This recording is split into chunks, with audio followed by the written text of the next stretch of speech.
on this screen, this is what I really wanted to focus on, just to sort of emphasize the changes that happened in Ireland because of this Norman invasion. And I think that's really important.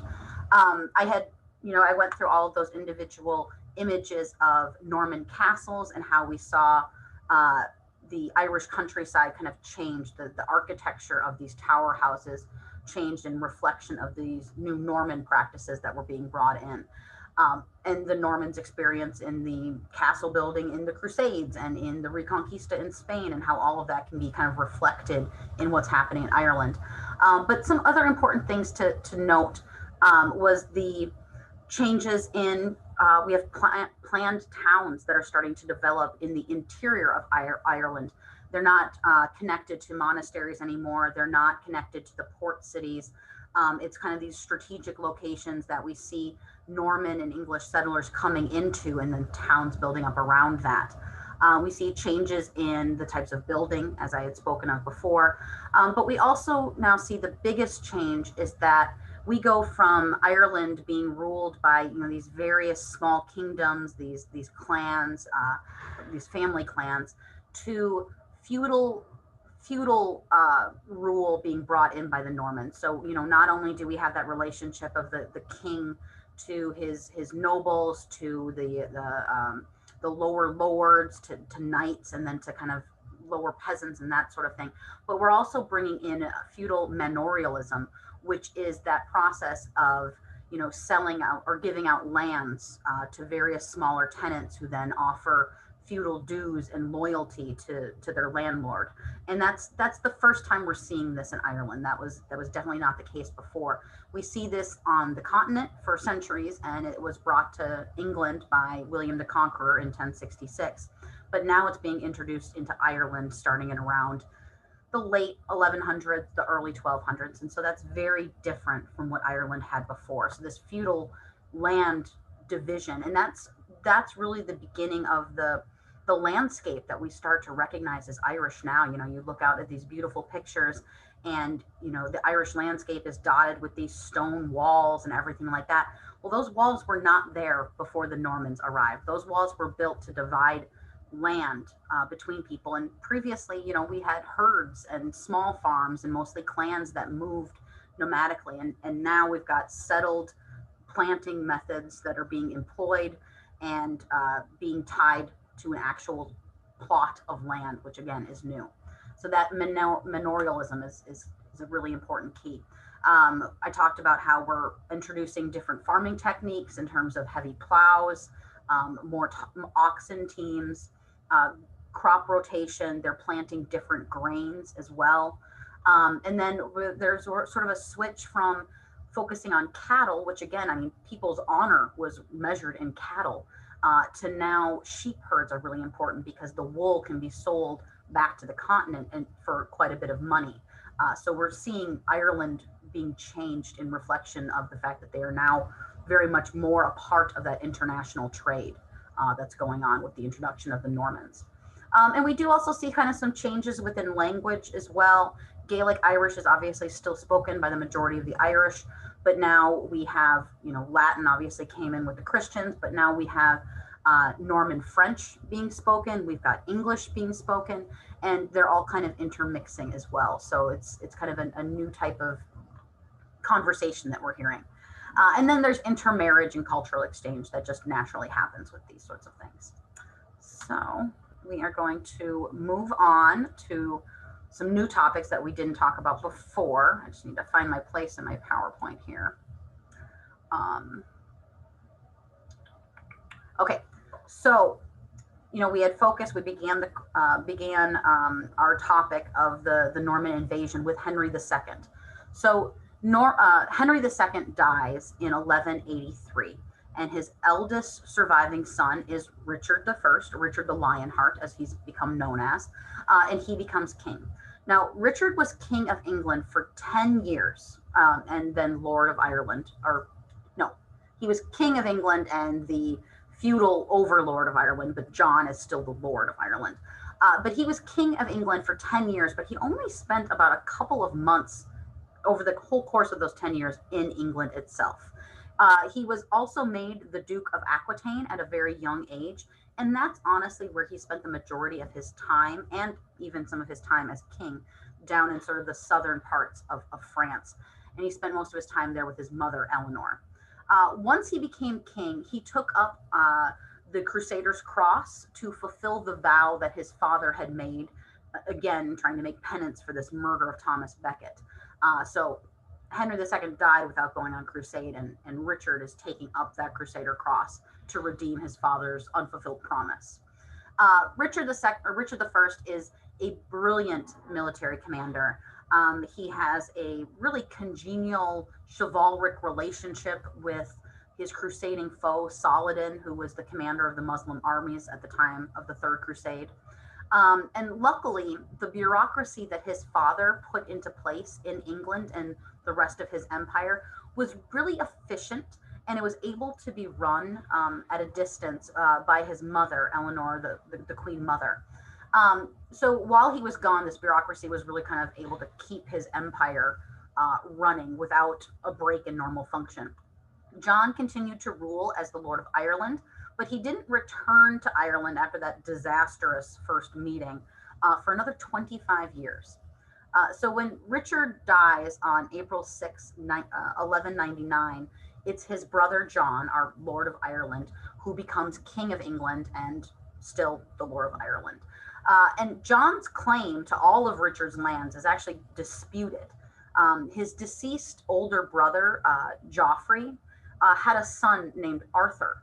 And supposedly, Arthur is being supported for the taking over the English crown by King Philip, who's the king of France at this time period, and a number of other continental lords. And so John takes over the throne of England, but it's not a smooth takeover. It is definitely contested by a number of important lords and kings. And there is possibly an heir out there that has to be considered. So, so John, and I don't want to go into this too much because this is a lot of English history, but in relation to Ireland, it's important to talk about. As a king, John proves to be a terrible king. He is vengeful, he's fickle. He immediately, once being crowned king, starts to quarrel with his former ally, the King of France, Philip. And at the age of 36, when he became king, he decides to get an annulment from his marriage so that he could marry this young girl, a 14-year-old girl named Isabella of Angoulême. I'm going to butcher that name. I apologize. He gets this annulment from the Pope so he can marry this girl, Isabella, to enhance his land holdings through this marriage. However, this girl, Isabella, is already engaged to one of John's vassals, Hugh de Lusignan. And Hugh appeals to King Philip of France as John's feudal overlord. Because remember, when Henry II married Eleanor of Aquitaine, he got all of her lands, but she was holding those lands from the French throne. So when Henry II took over those lands, he became a feudal vassal to the throne of France. So it was, he's king of England, but he's also a vassal to the king of France. So it's kind of a weird time period. And so when John tries to steal this girl and marry her himself, the fact that one of his own vassals goes to both of their feudal overlord and appeals to Philip, this gives Philip an excuse to kind of move against John. So this complaint gives the King of France the opportunity he needed, and he declares John being in breach of his feudal responsibilities, and he essentially takes all of the lands that John had been holding feudally from the King of France and gives them away. He takes them from John and says that you're no longer the Duke of Aquitaine, you're no longer the Count of Portois, you're no longer the Duke of Normandy, these sorts of things. And he claims that he's then going to give them to this young boy, Arthur, who is this potential other claimant to the English throne. So this is a big deal. This is a big problem that's going on. And we have people kind of taking sides within the nobility, within England, within Normandy, within the rest of those lands. So there's a lot of maneuvering, a lot of some military fighting that happens, but it's a lot of political maneuvering that happens. And eventually, John is able to capture his 15-year-old nephew, that Arthur, who's contesting his claim to the throne. He captures this 15-year-old nephew in 1202, and he puts him in charge of his friend William de Brasse. This is his friend who is now the Lord of Limerick. He is a descendant of that original Philip de Brasse, who was given that lordship of Limerick originally by Henry II, if you remember when we talked about that. So he gives his nephew, Arthur, to this William de Brasse to kind of hold and keep safe / under house arrest so he can't cause any more trouble. And de Brasse keeps him at his estates in Rouen, in the continent, kind of in western France. And for 6 months, Arthur is in his custody. But after that 6 months, nothing's ever really heard of Philip again. And he's never seen again. And so the idea that historians have is that it was after that 6-month period that John actually ordered the execution of his nephew and rival to the throne. And the reason we kind of think this is that years later, and we'll talk about this a little bit later too, years later, William de Brasse's wife actually accuses John of killing his nephew with his bare hands. So that's kind of the reason why we think that John killed this nephew and it wasn't natural causes. So in light of this, of Arthur's assumed death, King Philip, who again, the King of France, who had initially supported Arthur's claim to the throne of England and was working against John, King Philip launches a fresh war against John and eventually manages to conquer and retake almost all of John's inheritance from his mother. So almost everything that Eleanor of Aquitaine brought to her marriage to Henry II is almost lost, except maybe some of her lands in Aquitaine and in Gascony. But John has lost a ton of land in a very short amount of time. So not only is John this military and political failure on the continent, but he manages to offend most of his great lords in England and Ireland as well. John had been overtaxing them to support his extravagant lifestyle and for his failed wars against Philip. And he had been using Ireland as his personal source of resources and men as well. So he was just pumping the lands that he owned in Ireland for whatever resources he could get from them and not returning any of that profit back to the land itself, which is going to be a big problem in a couple of centuries. We might not get to it, but it's definitely an issue of absentee lords taking what they can get from their Irish estates, but then never putting any resources or money back into those estates. And so they end up failing as a result. So as John has been kind of pumping his Irish lands for this sort of thing, normally lords don't mind paying taxes for a successful war against France because England and France have always kind of been adversaries. But John is losing these battles at an extraordinary rate. And it's not because he doesn't have enough resources. It's not because he doesn't have enough men. It's because of poor planning and that he has this overmighty arrogance to him. And so he's losing these battles because he believes he can't win or he can't lose. But really it's just poor planning. So a lot of his nobles are turning against him and they're not paying their taxes because they don't see a reason to fund losing wars anymore. And one particular adventuring knight, we'll talk about how he deals with that.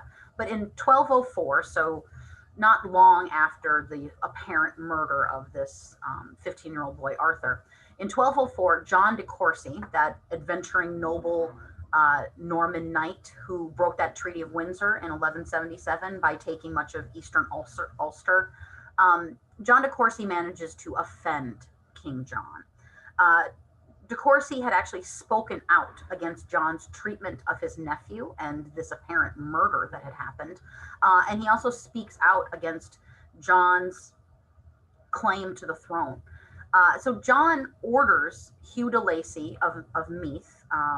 So this Hugh de Lacy is the son of our original Hugh de Lacy, who was made the Lord of Meath, to balance out Strongbow's power, if we remember that. So John orders Hugh de Lacy to drive de Courcy out of his lands in revenge for speaking out against John. And de Lacy actually is able to do this. He raises an army because he is currently the viceroy of Ireland. He raises an army, and for pushing de Courcy out of his lands, John makes Hugh de Lacy the first Earl of Ulster. So this is where we get that first title of the Earl of Ulster. And he officially re-ups his claim to be the Viceroy of Ireland as a reward for this service that he did him. But even as he is raising Hugh de Lacy up in power, John is growing suspicious of the power he just granted to Hugh de Lacy. And he's concerned the fact that this Viceroy of Ireland that he has not only has the very powerful area of Meath, which again has a lot of agricultural land, so a lot of wealth can come from it, but now being made the Earl of Ulster, which is on the seaboard, the eastern coast, which again is very close to England, this is making John nervous. It's some of the same reasons that his father, Henry II, was nervous about Strongbow. He's worried that he's made too powerful of a person in Ireland. And so this suspicion, this concern, leads to John deciding to launch a second visit to Ireland. So in 1210, he decides to assert himself over his overmighty Anglo-Norman Irish lords, specifically Hugh de Lacy, and then also over his former ally, William de Bracy, that Lord of Limerick we just talked about. De Bracy had stopped paying his taxes to the crown, nor had he pleased John in the business with his nephew, Arthur. It was bad business that it got out that John's nephew was dead, and I think he was hoping that William de Bracy's family would have kept that a secret, and obviously not keeping it a secret has made life a little bit more difficult for John. So the fact that de Bracy is not paying his taxes, he suspects him spreading rumors about the murder of his nephew. So it's these two lords that he's really concerned about. So John arrives in Waterford, which is the same place that he arrived the first time, the same place that his father had arrived. He arrives there in June of 1210 with about 7,000 knights, archers, and foot soldiers. But beyond that, he also brings with him lots of siege engines, catapults, a lot of tools of war he brings with him. So clearly he has landed with the intention of using military means against these lords. And it's quite obvious for anyone who can see what unloads off of those ships. So it's really this large force that's intended to quail these Anglo-Norman lords and those Gaelic lords as well. So our original native Irish lords. Now, there's not a lot of information that we have about this expedition that John has done in Ireland. What we have is mostly financial accounts from while he's there. So we have, his billing accounts, people that he's paying for things. He's paying stonemasons. And so there's a lot of information that we can pull from that, but we don't have a ton of information. So I can't be super specific about this time period, but I'll try to be. The Irish annals only record scant information about major defeats and victories. They don't really give a lot of context. So we don't have any information extra from those sources either. But what we do know is that at Waterford, he gathered more loyal men around him from those surrounding areas. And what he does first is John marches towards Limerick to confront de Bracy, who's the Lord of Limerick. But de Bracy had been warned of John's impending invasion of Ireland, and he had already fled to Ulster to Hugh de Lacy, who is his kinsman. So the two of those men are together in Ulster. But what de Bracy didn't do is he didn't bring his family with him, and that's a big mistake for a man like John, that sort of leverage. So when John gets to Limerick, he's able to capture de Bracy's wife, and he demands that she turn over her son to him as a hostage for her husband's good behavior. So he'll continue to pay his taxes and he'll continue to act in John's best interest. But this wife refuses to turn over her son. And reportedly, she says something like, she knows how John treats important heirs. Because again, it was her household that 15-year-old nephew Arthur was being kept in and was murdered supposedly in. And it's from this wife, this woman, that we hear that John had strangled his nephew with his own hands. So she refuses to hand over her son to John. And so, in retaliation for this, John just locks her and her son up in a tower and allows them to just starve to death. So that's his retribution for that claim. So John's not a good guy. After locking up de Brosse's wife and child in a tower and leaving them to starve, John leads his army north to Ulster to deal with Hugh de Lacy and William de Brasse himself. On this expedition north, the new king of Connaught, another O'Connor, joins John's army with his men. So we see kind of the king of Connaught mixing together with the king of England against a mutual foe. In anticipation of John's march north, what Hugh de Lacy did is he essentially burned his own castles and his fields. Now, if you remember, Hugh de Lacy's father was known as the castle builder and had built castles all across his lands. And for his son to have to burn those castles and those fertile fields, it's really a sad thing. But Hugh did this because he was hoping to deny the large army that John has with him extra supplies that they could have gotten from his land, so food that they could have gotten from those fields, and materials and resources and housing that they could have used from those castles. So that's why he burns these fields. But John had come prepared to feed an army of 7,000, so he has enough supplies with him, and so he's able to press on. This burning land technique is not enough to slow him down.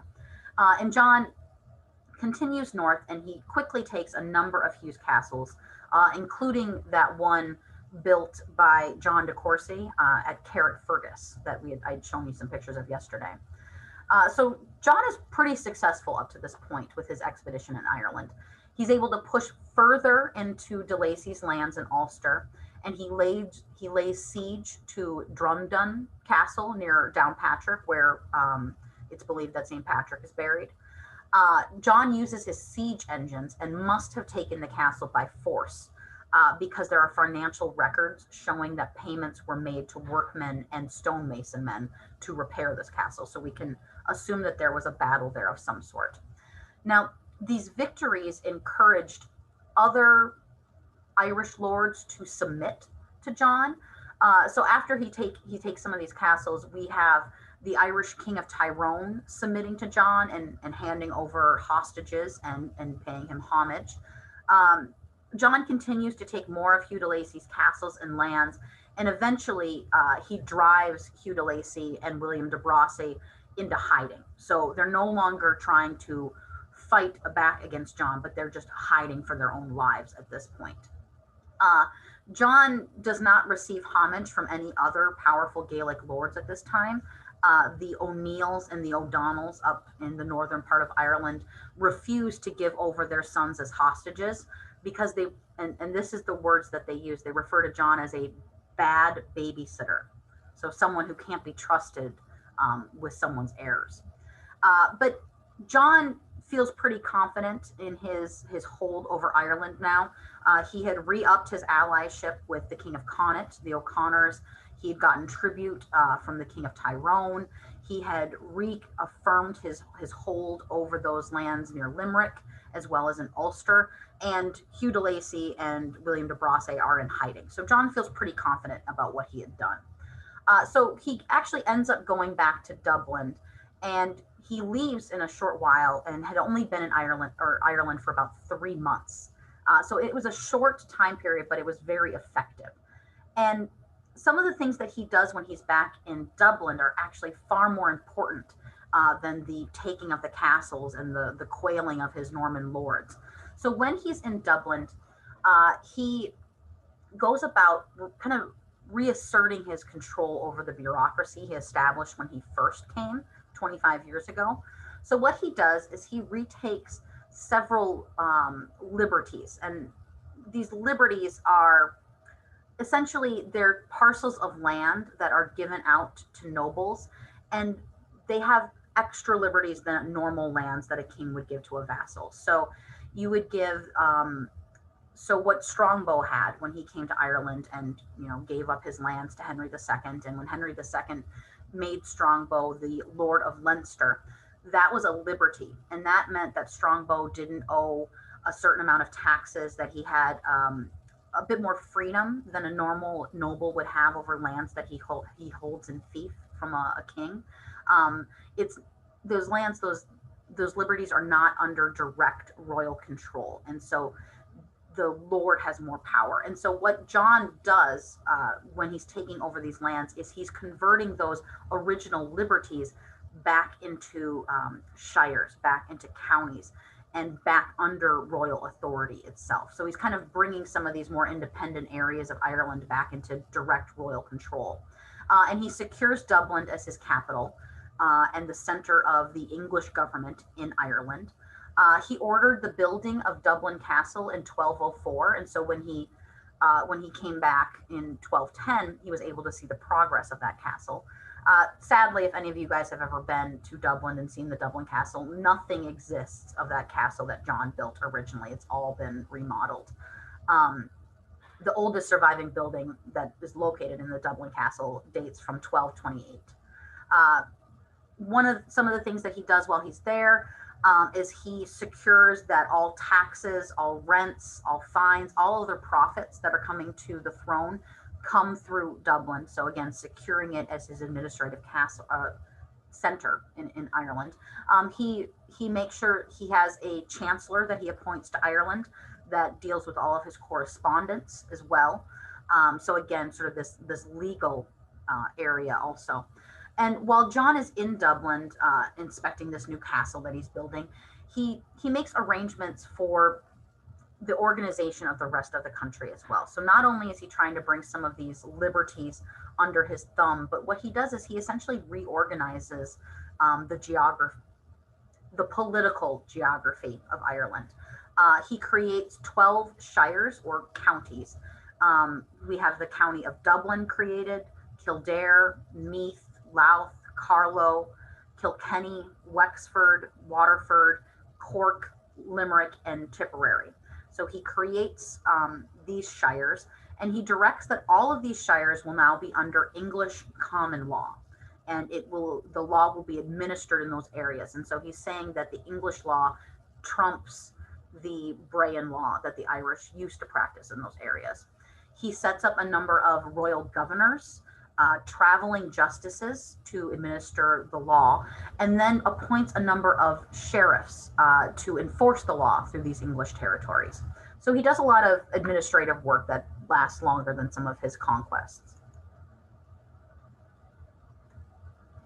So as successful as John had been in Ireland, that does not prove to be the case in his other future battles. So this constant enemy that he has, this King Philip, John just can't seem to win against. And John suffers an embarrassing and massively devastating defeat to King Philip, the King of France, in the Battle of the Bovines in 1214, so not long after he left Ireland. And this battle, this defeat, is really, it opens the floodgates, and we start to see the giant empire that John's father and mother had built just sort of being slowly pulled away. So he no longer has Anjou. He loses Brittany. He loses Maine and Normandy and Touraine. He manages to lose all of those lands that had been brought into the English crown by William the Conqueror. So he loses Normandy. And it's just really embarrassing. And so he leaves the continent and he returns to England after this depressing defeat. And he becomes far more unpredictable than he had been before. He'd always been fickle, but he's very unpredictable now and violent. And he would travel to lords' castles unexpectedly, demanding hospitality, demanding the use of all of their resources and their coffers and their food supplies. He, in fact, also demanded the use of the lord of the house wife as well. And this was quite common. A lot of the times these lords, in anticipation of his arrivals, would send all of their female staff and family away from the castle because John was just known to be absolutely horrible. So John is just not liked for a variety of reasons. His overtaxation is just one of the many things. So John's behavior is so unpredictable and terrible that eventually in 1215, John is forced by his own English barons to sign the Magna Carta, known as the Great Charter. And this was intended to keep the king within the bounds of popular and feudal customs. So holding him to the law, essentially, is what the Magna Carta is doing. This included placing limits on royal authority over things like taxation, the legal courts, and feudal issues over wardship, widows, and inheritance. Again, these were things that he was violating previously. The most important part of this charter was the part that stated the king had to take counsel from the great barons of the land. And this is really the first step towards the formation of the first constitutional monarchy in Europe. So the Magna Carta is a huge deal. It's very important. And actually, if anyone has ever been to Christ Church in Dublin, they have a book that was dating from this time period that actually discusses the signing of the Magna Carta. It's pretty neat to see. But so this idea that the Magna Carta creates is that the king should rule along with a parliament of peers. So he's no longer an authoritarian ruler to himself. He has to be beholden to this parliament of peers. Surprise, surprise, John does not uphold the charter's clauses, and this results in a revolt of some of these lords. And the revolt was only ended by John's untimely death a few months later. He had apparently overeaten lampreys, and I guess there's a bit of poison in those. There's some historical questions about the death of John. I'll just put it that way. But when he dies in 1216, his son is only 9 years old. And so this Henry III is our next king of England, and he's a child. And he's obviously going to require a regent for him. And that's where we get a little bit more of correct rule. So I want to kind of sum up the things that John had done with Ireland over his time. So the administrative orders that John had implemented while he was in Dublin in 1210 continued to grow and develop after his departure and during the time of his son's minority. So at the head of the government, there evolved a great council in Ireland that would meet in Dublin, where the king's royal officers and the chief noblemen would meet and make decisions concerning Ireland. So this idea of the parliament is being transferred over to Ireland as well. The country itself, again, is divided into a series of administrative units that have different degrees of autonomy. That's those 12 shires that or counties that John had set up. But there are also those areas that are ruled by the Anglo-Norman lords that are still those liberties that I talked about. So those lordships, those liberties, those key ones that we want to think about are Meath, so the area that was ruled by Hugh de Lacy. Trim is also a liberty, as is Kildare, Wexford, and Ulster. So those are some very important territories in Ireland, and those ones have a bit more independence than the rest of those counties, than those rest of those lands. The liberties exercised a lot of self-government, being governed by their individual lord. They operate their own individual courts and treasuries as well. The lords that ran these liberties obviously swore loyalty to the king, and they would owe him feudal dues such as homage and coming to his aid militarily when called upon. But the king's officials were not allowed into these lordships, and the king could not collect taxes from these areas. He was given a tribute in the form of money on a yearly basis, but this is different from direct taxation. So these liberties are really unique. And most lordships, most of these liberties were granted at the start of the Anglo-Norman conquest, when there wasn't that much of a financial stake in Ireland. So much of those original land grabs that had been done by these rich or by these landless men, these Norman knights, the reward of being able to take land for yourself and make a name for yourself, that's why those liberties existed, because the king was offering those extra freedoms. And so these liberties are sort of leftovers from those original conquests, and that's what John was trying to eliminate with his second visit to Ireland. But as the colony grew, the king increasingly created counties instead of granting these liberties because he could collect those taxes there. And so those counties operated like liberties, except they were under royal control. The king appointed the sheriff, and actually the word sheriff, just a little information here, the word sheriff is actually broken down as a reeve, which is sort of known as like a reeve. So he controls a manor, and he works over a shire. And so they combine those words together, and that's where you get sheriff, a shire reeve, essentially. But the sheriff would manage those individual counties, its treasury, and its court. And the king took as many opportunities as they could to get rid of those liberties. And eventually, it's not until the 1600s, but by the 1600s, all of Ireland is in these administrative units that are called counties. So we no longer have any liberties by that point. Now, if you look at the map that I have over here, you can see some of the areas that are identified as counties versus these liberties. And those liberties are really where we have our original Anglo-Norman settlements. And so it makes sense that it's going back to that time period. Okay. And legally speaking, there are two distinct codes of law in force in Ireland at this point. You have the English common law, which was established by King John in Ireland in 1210, and then we also have the Brehon law. Now, the English law is for the colonists. It's for the English and Anglo-Norman settlers. It did not apply to the Irish. So that if an Irishman was in any way injured by an Englishman, that Irishman had no redress. He would not seek protection of the English law, but he would have recourse in the Brehon law, obviously, but the Englishman had no reason to submit to that law. So it's difficult having these two types of laws and ruling over different sets of people who intermingle. So it's quite confusing. And this legal situation helped to create a perpetual state of disturbance between our Irish and Anglo-Norman settlers. And so there's just a constant agitation that's going on, not solely based on these differences of laws, but again, trying to reclaim land, trying to assert yourself over lands. It just creates this perpetual state of chaos a bit. And that's where I'm going to end my lecture today, because next week we're going to talk a little bit more about what happens as these Anglo-Normans are more settled and as we have some more political things that are happening within Europe. We talk about the Black Death Plague, but we also have the 100 Years' War that's going to be happening as well. And where does Ireland fit into that? Also, where does Ireland fit into these wars between the English and the Scottish? And we'll see they fit in quite a bit, actually, and get really involved in that.